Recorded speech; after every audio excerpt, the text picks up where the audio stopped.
আটপৌরে শাড়ি টাইপিংয়ের ছোট্ট একটা ভিডিও তোমাদের সাথে আজকে শেয়ার করি।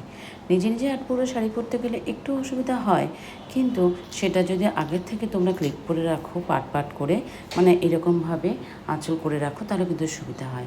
তার জন্য তোমরা কী করবে দেখো, পেক ক্লিপ যেগুলো আছে না, জামা কাপড় আটকানোর ক্লিপ, সেগুলো কিন্তু নিয়ে নেবে। সেগুলো দিয়ে সেট করতে কিন্তু সুবিধা হয়। যেমনভাবে দেখালাম, পাড়ের দিক থেকে নিচের দিক থেকে তোমরা পাখার মতন করে মোড়তে শুরু করবে।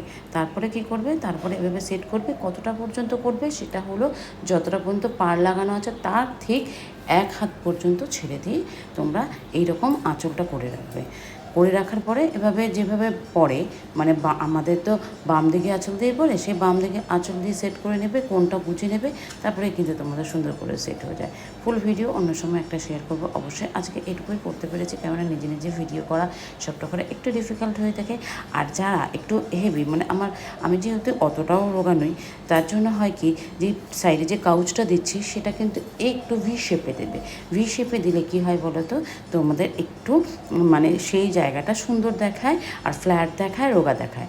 আর যারা একটু পাতলা আছো তাদের এই কাউচটা সাইড যেটা দেখাচ্ছি সেটা একটু রাউন্ড শেপে দেবে, তাহলে একটু গোলগাল দেখায়।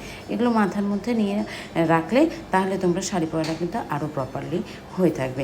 আর অবশ্যই সেফটি পিন কিন্তু ইউজ করো না যখন তোমরা ওই মানে আঁচলটা পরবে, তখন ওই জামাকাপড়ের ক্লিপটা দিও, তাহলে সুবিধা হবে। আজকে এই পর্যন্ত। কেমন